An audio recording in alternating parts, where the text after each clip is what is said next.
Hello everyone, I am Jyoti Jha and welcome to NCERT the mind. तो आज हम पढ़ेंगे क्लास 4 की हिंदी बुक रिमझिम चैप्टर 7 दान का हिसाब। तो इसे पढ़ने से पहले अगर आपने अभी तक मेरे चैनल को सब्सक्राइब नहीं किया है तो जल्दी से एनसीईआरटी द माइंड को सब्सक्राइब कीजिए, लाइक कीजिए और पास में दिए गए बेल आइकन को भी प्रेस कर दीजिए ताकि एनसीईआरटी से रिलेटेड सारे वीडियोज़ आपके पास समय से पहुँचती रहे। तो चलिए बच्चों, पढ़ना स्टार्ट करते हैं। दान का हिसाब जो कि एक कहानी है और इस कहानी को लिखा है सुकुमार राय ने। तो चलिए पढ़ना स्टार्ट करते हैं, आप इसे ध्यान से सुनिए। एक था राजा। राजा जी लकदक कपड़े पहनकर यूं तो हजारों रुपये खर्च करते रहते थे, पर दान के वक्त उनकी मुट्ठी बंद हो जाती थी। राजसभा में एक नामी लोग आते रहते थे, लेकिन गरीब, दुखी, विद्वान, सज्जन इनमें से कोई भी नहीं आता था, क्योंकि वहाँ पर इनका बिल्कुल सत्कार नहीं होता था। एक बार उस देश में अकाल पड़ गया। पूर्वी सीमा के लोग भूखे प्यासे मरने लगे। राजा के पास खबर आई। वे बोले, यह तो भगवान की मार है, इसमें मेरा कोई हाथ नहीं है। लोगों ने कहा, महाराज, राज भंडार से हमारी सहायता करने की कृपा करें, जिससे हम लोग दूसरे देशों से अनाज खरीदकर अपनी जान बचा सकें। राजा ने कहा, आज तुम लोग अकाल से पीड़ित हो, कल पता चलेगा कहीं भूकंप आया है, परसों सुनूंगा कहीं के लोग बड़े गरीब हैं, 2 वक्त की रोटी नहीं जुटती। इस तरह सभी की सहायता करते करते जब राज भंडार खत्म हो जाएगा तब खुद मैं ही दिवालिया हो जाऊंगा। यह सुनकर सभी निराश होकर लौट गए। इधर अकाल का प्रकोप फैलता ही जा रहा था। ना जाने रोज कितने ही लोग भूख से मरने लगे। लोग फिर राजा के पास पहुँचे। उन्होंने राजसभा में गुहार लगाई, दुहाई महाराज, आपसे ज़्यादा कुछ नहीं चाहते, सिर्फ 10,000 रुपये हमें दे दें तो हम आधा पेट खाकर भी जिंदा रह जाएंगे। राजा ने कहा, 10,000 रुपये भी क्या तुम्हें बहुत कम लग रहे हैं? और उतने कष्ट से जीवित रहकर लाभ ही क्या है? एक व्यक्ति ने कहा, भगवान की कृपा से लाखों रुपये राजकोष में मौजूद हैं। जैसे धन का सागर हो, उसमें से एक आध लोटा ले लेने से महाराज का क्या नुकसान हो जाएगा? राजा ने कहा, राजकोष में अधिक धन है तो क्या उसे दोनों हाथों से लुटा दूं? एक अन्य व्यक्ति ने कहा, महल में प्रतिदिन हजारों रुपये इन सुगंधित वस्त्रों, मनोरंजन और महल की सजावट में खर्च होते हैं। यदि इन रुपयों में से ही थोड़ा सा धन जरूरतमंदों को मिल जाए तो उन दुखियों की जान बच जाएगी। यह सुनकर राजा को क्रोध आ गया। वह गुस्से से बोला, खुद भिखारी होकर मुझे उपदेश दे रहे हो? मेरा रुपया है, मैं चाहे उसे उबाल कर खाऊं चाहे तल कर, मेरी मर्जी। तुम अगर इसी तरह बकवास करोगे तो मुश्किल में पड़ जाओगे, इसलिए इसी वक्त तुम चुपचाप खिसक जाओ। राजा का क्रोध देखकर लोग वहां से चले गए। राजा हंसते हुए बोला, छोटे मुंह बड़ी बात, अगर 100-200 रुपये होते तो एक बार सोच भी सकता था। पहरेदारों की खुराक 2-4 दिन कम कर देता और यह रकम पूरी भी हो जाती, मगर 100-200 से इन लोगों का पेट नहीं भरेगा। एकदम 10,000 मांग बैठे। छोटे लोगों के कारण नाक में दम हो गया है। यह सुनकर वहां उपस्थित लोग हा हू कहकर रह गए, मगर मन ही मन उन्होंने भी सोचा, राजा ने यह ठीक नहीं किया। जरूरतमंदों की सहायता करना तो राजा का कर्तव्य है। 2 दिन बाद ना जाने कहाँ से एक बूढ़ा सन्यासी राजसभा में आया। उसने राजा को आशीर्वाद देते हुए कहा, दाता कर्ण महाराज, बड़ी दूर से आपकी प्रसिद्धि सुनकर आया हूँ, सन्यासी की इच्छा भी पूरी कर दें। अपनी प्रशंसा सुनकर राजा बोला, जरा पता तो चले तुम्हें क्या चाहिए, यदि थोड़ा कम मांगो तो शायद मिल भी जाए। सन्यासी ने कहा, मैं तो सन्यासी हूँ, मैं अधिक धन का क्या करूँगा? मैं राजकोष से 20 दिन तक बहुत मामूली भिक्षा प्रतिदिन लेना चाहता हूँ। मेरा भिक्षा लेने का नियम इस प्रकार है, मैं पहले दिन जो लेता हूँ दूसरे दिन उसका दुगुना, फिर तीसरे दिन उसका दुगुना, फिर चौथे दिन तीसरे का दुगुना, इसी तरह से प्रतिदिन दुगुना लेता जाता हूँ। भिक्षा लेने का मेरा यही तरीका है। राजा बोला, तरीका तो समझ गया, मगर पहले दिन कितना लेंगे, यही असली बात है। 2-4 रुपये से पेट भर जाए तो अच्छी बात है, मगर एकदम से 20-50 मांगने लगे तब तो 20 दिन में काफ़ी बड़ी रकम हो जाएगी। सन्यासी ने हंसते हुए कहा, महाराज मैं लोभी नहीं हूँ, आज मुझे 1 रुपया दीजिए, फिर 20 दिन तक दुगुने करके देते रहने का हुक्म दे दीजिए। यह सुनकर राजा, मंत्री और दरबारी सभी की जान में जान आई। राजा ने हुक्म दे दिया कि सन्यासी के कहे अनुसार 20 दिन तक राजकोष से उन्हें भिक्षा दी जाती रहे। सन्यासी राजा की जय जयकार करते हुए घर लौट गए। राजा के आदेश के अनुसार राजभंडारी प्रतिदिन हिसाब करके सन्यासी को भिक्षा देने लगा। इस तरह 2 दिन बीते, 10 दिन बीते, 2 सप्ताह तक भिक्षा देने के बाद भंडारी ने हिसाब करके देखा कि दान में काफ़ी धन निकला जा रहा है। यह देखकर उन्हें उलझन महसूस होने लगी। महाराज तो कभी किसी को इतना दान नहीं देते थे। उसने यह बात मंत्री को बताई। मंत्री ने कुछ सोचते हुए कहा, वाकई यह बात तो पहले ध्यान में ही नहीं आई थी, मगर अब कोई उपाय भी नहीं है। महाराज का हुक्म बदला नहीं जा सकता। इसके बाद फिर कुछ दिन बीते। भंडारी फिर हड़बड़ाता हुआ मंत्री के पास पूरा हिसाब लेकर आ गया। हिसाब देखकर मंत्री का चेहरा फीका पड़ गया। वह अपना पसीना पोंछकर, सिर खुजलाकर, दाढ़ी में हाथ फेरते हुए बोला, यह क्या कह रहे हो? अभी से इतना धन चला गया है तो फिर 20 दिनों के अंत में कितने रुपये होंगे? भंडारी बोला, जी पूरा हिसाब तो नहीं किया है। मंत्री ने कहा, तो तुरंत बैठकर अभी पूरा हिसाब करो। भंडारी हिसाब करने बैठ गया। मंत्री महाशय अपने माथे पर बर्फ़ की पट्टी लगाकर तेजी से पंखा झलवाने लगे।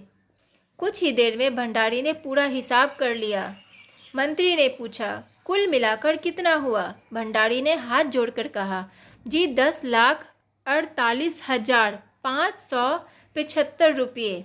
मंत्री गुस्से में बोला, मजाक कर रहे हो? यदि सन्यासी को इतने रुपये दे दिए तब तो राजकोष खाली हो जाएगा। भंडारी ने कहा, मजाक क्यों करूँगा, आप ही हिसाब देख लीजिए। यह कहकर उसने हिसाब का कागज़ मंत्री जी को दे दिया। हिसाब देखकर मंत्री जी को चक्कर आ गया। सभी उन्हें संभाल कर बड़ी मुश्किलों से राजा के पास ले गए। राजा ने पूछा, क्या बात है? मंत्री बोले, महाराज राजकोष खाली होने जा रहा है। राजा ने पूछा, वह कैसे? मंत्री बोले, महाराज सन्यासी को आपने भिक्षा देने का हुक्म दिया है, मगर अब पता चला है कि उन्होंने इस तरह राजकोष से करीब 10 लाख रुपये झटकने का उपाय कर लिया है। राजा ने गुस्से से कहा, मैंने इतने रुपये देने का आदेश तो नहीं दिया था, फिर इतने रुपये क्यों दिए जा रहे हैं? भंडारी को बुलाओ। मंत्री ने कहा, जी सब कुछ आपके हुक्म के अनुसार ही हुआ है, आप खुद ही दान का हिसाब देख लीजिए। राजा ने उसे 1 बार देखा, 2 बार देखा, इसके बाद वह बेहोश हो गया। काफ़ी कोशिशों के बाद उनके होश में आ जाने पर लोग सन्यासी को बुलाने दौड़े। सन्यासी के आते ही राजा रोते हुए उनके पैरों पर गिर पड़ा। बोला, दुहाई है सन्यासी महाराज, मुझे इस तरह जान माल से मत मारिए। जैसे भी हो एक समझौता करके मुझे वचन से मुक्त कर दीजिए। अगर आपको 20 दिन तक भिक्षा दी गई तो राजकोष खाली हो जाएगा, फिर राजकाज कैसे चलेगा? सन्यासी ने गंभीर होकर कहा, इस राज्य में लोग अकाल से मर रहे हैं, मुझे उनके लिए केवल 50,000 रुपये चाहिए। वह रुपया मिलते ही मैं समझूंगा मुझे मेरी पूरी भिक्षा मिल गई है। राजा ने कहा, परंतु उस दिन एक आदमी ने मुझसे कहा था कि लोगों के लिए 10,000 रुपये ही बहुत होंगे। सन्यासी ने कहा, मगर आज मैं कहता हूँ कि 50,000 से 1 पैसा कम नहीं लूँगा। राजा गिड़गिड़ाया, मंत्री गिड़गिड़ाए, सभी गिड़गिड़ाए, मगर सन्यासी अपने वचन पर डटा रहा। आखिरकार लाचार होकर राजकोष से 50,000 रुपये सन्यासी को देने के बाद ही राजा की जान बची। पूरे देश में खबर फैल गई कि अकाल के कारण राजकोष से 50,000 रुपये राहत में दिए गए हैं। सभी ने कहा, हमारे महाराज कर्ण जैसे ही दानी हैं। तो बच्चों, आपका ये चैप्टर कंप्लीट हो चुका है। तो चलिए अब इसका हम लोग प्रश्न उत्तर कर लेते हैं। अब देखिए कहानी से है। तो कहानी से आपने कहानी पढ़ा, समझा, तो अब आप इसका उत्तर भी दे सकते हैं।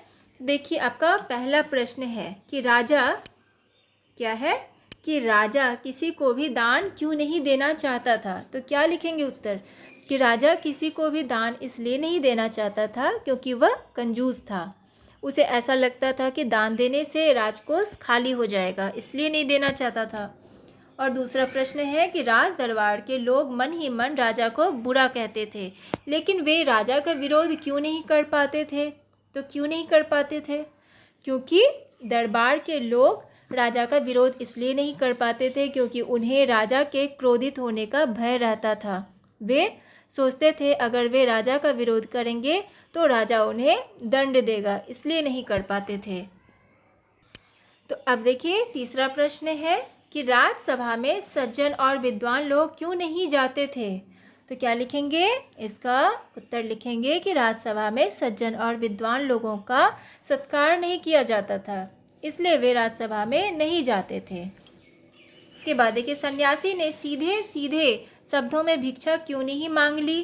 तो क्या लिखेंगे इसका उत्तर, कि सन्यासी ने सीधे सीधे शब्दों में भिक्षा इसलिए नहीं मांगी क्योंकि वह जानता था कि राजा बहुत कंजूस है और एक बार में वह बड़ी रकम नहीं दे सकता, इसलिए वो सीधे सीधे भिक्षा नहीं मांगे। उसके बाद देखिए फिर है कि राजा को सन्यासी के आगे गिड़गिड़ाने की ज़रूरत क्यों पड़ी। तो क्यों पड़ी, कि सन्यासी को भिक्षा देते देते राजकोष खाली होता जा रहा था, अतः राजकोष को बचाने के लिए राजा को सन्यासी के आगे गिड़गिड़ाना पड़ा। तो इस तरह से इसका उत्तर लिख लेंगे। उसके बाद है अंदाज अपना अपना। तो इसमें देखिए क्या करना है कि तुम नीचे दिए गए वाक्यों को किस तरह से कहोगे। तो अब देखिए इसमें क्या है, दान के वक्त उनकी मुट्ठी बंद हो जाती थी। तो देखिए अब हम इसे कैसे बोलेंगे, इसको जो है जैसे कि इस वाक्य को हम दूसरे तरह से किस तरह से बोलेंगे कि दान के वक्त उनकी मुट्ठी बंद हो जाती थी। तो इसे हम बोलेंगे कि दान के समय उनके हाथ से पैसे नहीं निकलते थे। तो इस तरह से बोलेंगे। उसके बाद है कि हिसाब देखकर मंत्री का चेहरा फीका पड़ गया। इसे कैसे कहेंगे, तो हिसाब देखकर मंत्री घबरा गया। उसके बाद सन्यासी की बात सुनकर सभी की जान में जान आई। तो सन्यासी की बात सुनकर सभी ने राहत की सांस ली। उसके बाद देखिए फिर लाखों रुपए राजकोष में मौजूद हैं जैसे धन का सागर हो। तो इसे कैसे पढ़ेंगे कि राजकोष में इतने रुपये पैसे हैं जैसे धन का सागर हो। तो इस तरह से इसे हम पढ़ेंगे। उसके बाद है साथी हाथ बढ़ाना। तो देखिए क्या है कि साथी हाथ बढ़ाना। कभी कभी कुछ इलाकों में बारिश बिल्कुल भी नहीं होती, नदी नाले तालाब सब सूख जाते हैं, फसलों के लिए पानी नहीं मिलता, खेत सूख जाते हैं, पशु पक्षी जानवर लोग भूखे मरने लगते हैं। ऐसे समय में वहाँ रहने वाले लोगों को मदद की ज़रूरत होती है। तुम भी लोगों की मदद ज़रूर कर सकते हो। सोच कर बताओ तुम अकाल में परेशान लोगों की मदद कैसे करोगे। तो कैसे करेंगे, जो अकाल में पड़े लोग हैं, जो परेशान हैं, उसकी मदद कैसे करेंगे। तो उनके लिए हम लोग जैसे कि भोजन का जो सामान होता है, भोजन सामग्री वो पहुंचाएंगे उसके लिए, और जैसे है धन दौलत कपड़े, तो ये सारी चीज़ें जितने की ज़रूरत की जो बेहद ज़रूरत चीज़ होती है उसे पहुंचा के हम उनकी हेल्प कर सकते हैं। अकाल में पीड़ित के बीच जो है ये सारे सामान पहुंचा के तो हम उनकी मदद कर सकते हैं इस तरह से। तो लिखेंगे। उसके बाद है जिम्मेदारी अपनी अपनी। तो तुम्हारे विचार से राज दरबार में किसकी क्या क्या जिम्मेदारियां होंगी। तो देखिए राज दरबार में जैसे कि मंत्री है तो मंत्री की क्या जिम्मेदारी होगी, क्या करते हैं मंत्री। तो मंत्री की जिम्मेदारी पूरे राज्य की देखभाल करना होता है। वह राजा के काफ़ी नज़दीक होता है और हर तरह के मामले में उसे उचित सलाह देता है। उसके बाद देखिए भंडारी। तो भंडारी का क्या होता है काम, क्या जिम्मेवारी होती है, क्या जिम्मेदारी होती है उसकी। तो देखिए भंडारी की जिम्मेदारी राजकोष को सुरक्षित रखना है। पूरे राज्य के खर्च का हिसाब किताब रखना भंडारी का ही काम होता है। राजकोष में कितना धन है, उस धन का खर्च किन किन मदों में हो रहा है, इन सभी बातों की जानकारी वह राजा को समय समय पर देता रहता है। अब उसके बाद है कर्ण जैसा दानी। तो अब देखिए इसमें क्या है कि सभी ने कहा हमारे महाराज कर्ण जैसे ही दानी हैं। तो पता करो कि कर्ण कौन थे। तो कर्ण कौन थे? तो कर्ण कुंती के पुत्र थे। वे बहुत बड़े दानी माने जाते थे। उसके बाद है कि कर्ण जैसे दानी का क्या मतलब है। तो क्या मतलब है कि कर्ण जैसे दानी का, कर्ण बहुत बड़े दानी थे। उन्होंने अपना कवच कुंडल तक दान में दे दिया था। उनसे बड़ा दानी कोई नहीं हुआ है। कर्ण जैसे दानी का मतलब है कि कर्ण की तरह अपना सर्वस्व दान करने में जरा भी संकोच ना करना। तो कर्ण जो थे वो बहुत बड़े दानी थे। वो रोज़ दान किया करते थे और अभी तक में कहा जाता है कि कर्ण जैसा दानी कोई नहीं है। उसके बाद देखिए फिर क्या है कि दान क्या होता है। तो दान क्या होता है, तो क्या इसका क्या उत्तर लिखेंगे कि गरीबों दुखियों की सहायता के लिए दिया गया धन दान कहलाता है। उसके बाद देखिए किन किन कारणों से लोग दान करते हैं। तो देखिए लोग कई कारणों से दान करते हैं, जैसे पुण्य कमाने के लिए, परोपकार के लिए, नाम कमाने के लिए। तो ये सब के लिए जो है ना लोग दान करते हैं। उसके बाद है कहानी और तुम। तो इसमें देखिए क्या है कि राजा राजकोष के धन का उपयोग किन किन कामों में करता है। तो किन किन कामों में करता है राजकोष के धन का उपयोग। तो क्या लिखेंगे इसमें देखिए, तुम्हारे घर में जो पैसा आता है वह कहाँ कहाँ खर्च होता है, पता करके लिखो। तो देखिए इसमें पहले हम लिखेंगे कि राजा राजकोष के धन का उपयोग किन किन कामों में करता है। तो देखिए राजा राजकोष के धन का उपयोग अपने वस्त्रों, मनोरंजन और महल की सजावट पर करता है। और देखिए तुम्हारे घर में जो पैसा आता है वह कहाँ कहाँ खर्च होता है। तो क्या लिखेंगे कि हमारे घर में जो पैसा आता है वह पढ़ाई लिखाई, खाने पीने में, बिजली बिल, पानी, गैस, टेलीफोन, कपड़े, तो ये सारे चीज़ों में खर्च होता है वो जो पैसा आता है। तो आप यहाँ अपने तरीके से पता करके, घर में पता करके आप यहाँ पे लिखिए। उसके बाद देखिए फिर क्या है कि अकाल के समय लोग राजा से कौन कौन से काम करवाना चाहते हैं, और है कि तुम अपने स्कूल या इलाके में क्या क्या काम करवाना चाहते हो। तो देखिए अकाल के समय लोग राजा से कौन कौन से काम करवाना चाहते हैं। तो क्या लिखेंगे कि लोग राजा से अकाल पीड़ितों की मदद करवाना चाहते हैं जो अकाल में पड़े हुए हैं। उसके बाद वे चाहते थे कि राजा ज़रूरतमंदों को कम से कम 10,000 रुपये दे दे जिससे वे अपना पेट भर सके। ठीक है, तो ये लिखेंगे। उसके बाद देखिए तुम अपने स्कूल या इलाके में क्या क्या काम करवाना चाहते हो। तो ये क्या क्या काम करवाना चाहते हैं तो इसमें आप अपने से लिखेंगे। ठीक है, तो क्या क्या काम करवाना चाहते हैं तो यहाँ पे आप लिखिए। उसके बाद है कैसा राजा। तो देखिए अब इसमें है कि कैसा राजा। तो इसमें है कि राजा किसी को दान देना पसंद नहीं करता था। तुम्हारे विचार से राजा सही था या गलत, अपने उत्तर का कारण भी बताओ। तो देखिए क्या लिखेंगे कि मेरे विचार से राजा बिल्कुल गलत था। राजा जिस देश पर शासन करता है उसके सभी लोग उसकी प्रजा होते हैं। प्रजा की देखभाल करना, उन्हें खुश रखना राजा का परम कर्तव्य होता है। अगर वह ऐसा नहीं करता है तो वह गलत रास्ते पर है। तो ये लिखेंगे। उसके बाद देखिए राजा दान देने के अलावा और किन किन तरीक़ों से लोगों की सहायता कर सकता था। तो क्या लिखेंगे कि राजा दान देने के अलावा लोगों को भोजन सामग्री और वस्त्र देकर उनकी सहायता कर सकता था। वह उनके लिए पक्की सड़कें और कुएं बनवा सकता था, सड़कों के किनारे पेड़ पौधे लगवा सकता था, अस्पताल बनवा सकता था। तो ये सारे काम वो कर सकता था। और उसके बाद है अब यहाँ पे पूर्व और पूर्व। तो यहाँ पे देखिए पूर्वी सीमा के लोग भूखे प्यासे मरने लगे। तो देखिए पूर्व शब्द के दो अर्थ हैं। तो पूर्व, पूर्व मीन्स क्या हो गया, एक दिशा, और एक पूर्व, पूर्व मीन्स पहले। तो नीचे ऐसे ही कुछ और शब्द दिए गए हैं जिनके दो दो अर्थ हैं। इनका प्रयोग करते हुए दो दो वाक्य बनाओ। तो देखिए यहाँ पे देखिए जैसे कि जल है, तो जल से क्या बन जाएगा। तो देखिए जैसे कि जल से हम क्या बनाएंगे, दो दो वाक्य। तो जल से, एक तो जल हो गया, तो जल जो पानी होता है पीने वाला उसे कहते हैं। तो जैसे कि इसका वाक्य क्या बनाएंगे कि पीने के लिए हमें स्वच्छ जल चाहिए। और दूसरा क्या बनाएंगे, जल यानी कि जलना। जैसे कि बनाएंगे कि रोटी जल गई, ठीक है, या हाथ जल गया। उसके बाद देखिए मन है, तो मन, एक तो मन होता है कि आज मेरा मन बहुत अच्छा है। और देखिए दूसरा क्या बनाएंगे कि तौल कर बताओ कि इस बोरे में कितना मन चावल है। तो मन होता है कि कितना मन, जो नापने के लिए जो यूज़ करते हैं, कितना मतलब किस क्वांटिटी कितना है, तो उसके लिए यूज़ करते हैं मन। और उसके बाद है कि मगर, तो मगर का देखिए, वह आया मगर तुरंत चला गया।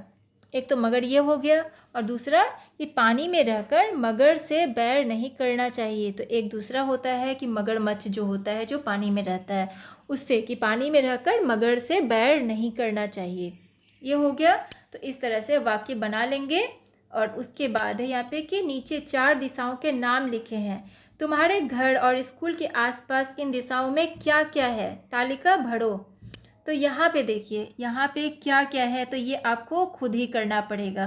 तो देखिए दिशा है, यहाँ पे पूर्व दिशा में घर के पास क्या है आपका, तो आप यहाँ पे अगर जैसे कि आपका कोई पार्क है पूर्व दिशा में घर के पास, और स्कूल के पास क्या है, और पश्चिम में क्या है, यहाँ पे देखिए स्कूल के पास क्या है, उत्तर में, दक्षिण में। तो ये सारे जो है ना आपके घर के पास क्या है पूर्व दिशा में, तो वो यहाँ पे लिखना है। और स्कूल के पास पूर्व दिशा में क्या है, पश्चिम में क्या है। तो इस तरह से आपको सारा भरना है। तो आप ये देख लीजिए, ये आप खुद कीजिएगा। तो बच्चों आपका ये चैप्टर कंप्लीट हो चुका है, दान का हिसाब। तो आपको कैसा लगा पढ़ के मुझे ज़रूर बताइए, और अच्छा लगा हो आपको मेरा पढ़ाना तो मेरे चैनल को लाइक सब्सक्राइब कीजिए, ताकि मेरे सारे वीडियोस आपके पास समय से पहुंचती रहे। और आपको कहीं भी समझने में प्रॉब्लम हो रही हो तो आप मुझसे कमेंट के द्वारा भी पूछ सकते हैं। तो चलिए मिलते हैं अब हम नेक्स्ट वीडियो में, तब तक के लिए bye, take care, thanks to watch my video.